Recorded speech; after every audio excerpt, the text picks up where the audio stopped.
Hey, and welcome to Sever the Wicked, E4M3, or one of my favourite levels in Ultimate Doom. And there's a lot of reasons for that. I think this opening is very frantic. In fact, the whole level is very frantic and fast. There's a pace to this level that a lot of levels in Ultimate Doom don't have. And in my opinion, there's a lot for the player to be doing. Like, as you can see here, we're at the start of the level. There's so many enemies charging at us. There's imps throwing fireballs, shotgun guys, zombie men, lost souls. There's even a baron over there hitting us. If you look to the right over there, there's a bunch of shotgunners who are taking snipes at us. This invulnerability is invaluable on ultra-violent skill. You do not want to be sleeping on it. What I like to do with invulnerability is get as deep into the level as I can to take out as many shotgun guys as possible, because it's very possible in this level to have your health chipped away at. So another part I like about this level, there's choices. You can either go up the stairs here and then jump into the lava pit and then get the red key, or you can go down the stairs and make your way through the teleporter, which is the safer option, I'd argue, but it's also kind of leads you towards two barons of hell that you might not be ready for. So you kind of have to judge what you want to do in this level. There's multiple ways to approach it, and I like that. I think that's a very good sign of a good level here. So we're going to kill the shotgunner there. I want to come out here because I want to grab the chain gun. As you can see, there's a few stragglers who are chasing us here. What I also like is that the baron is just far away enough, in my opinion, that he isn't obnoxiously difficult. He's throwing fireballs at you, but he's never close enough to you for him to be like an immediate threat. You just have to be aware of him. And as you can see here, there's a bunch of imps who've crowded around here. Another aspect I like about this level, and I've said this in a few of these level retrospectives, but I love levels where exploring rewards you. In this level, you can grab the shotgun and just be straight off towards the red key. Or you can take the time to grab all the ammo you need here, all the weapons.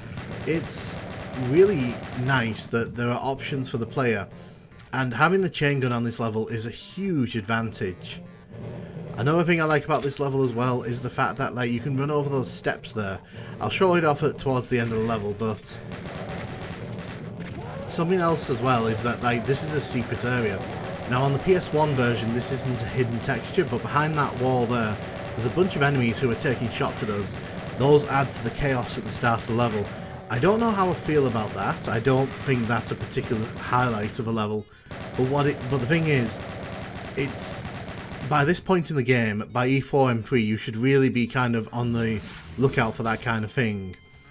I don't know how much I like this. I don't like encounters on lava pits like this with high tier enemies like the Baron here, because there's a good chance that most players might not even grab the rad suit, or they won't even be aware of it. I don't even think there's one on the other side. So there's only one rad suit for all this lava texture. As you can see here, we can jump right over.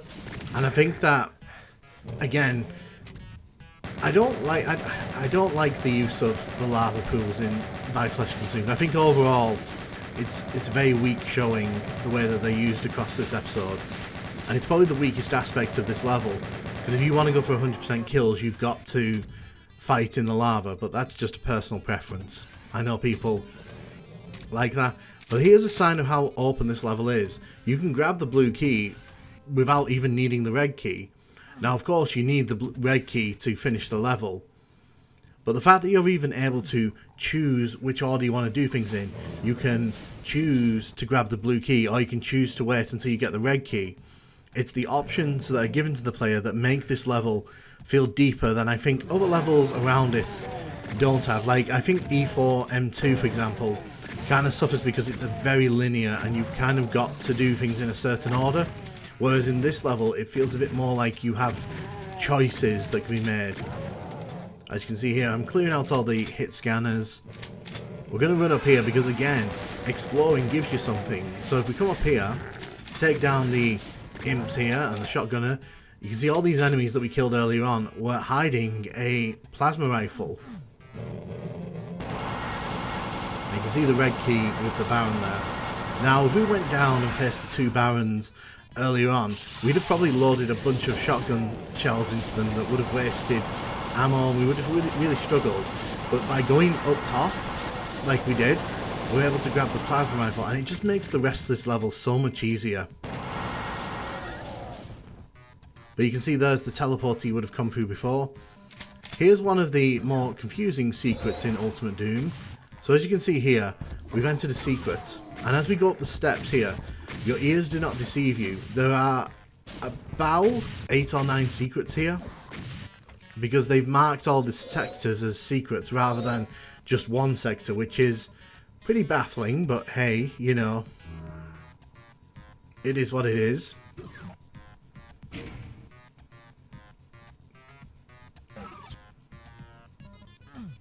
So I'm just going to grab all the rocket ammo.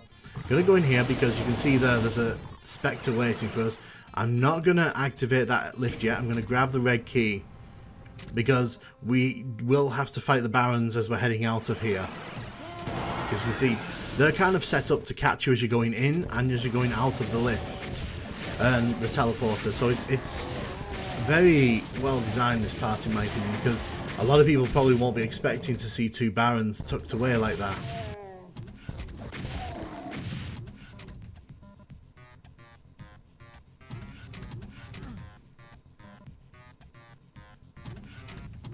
Excellent.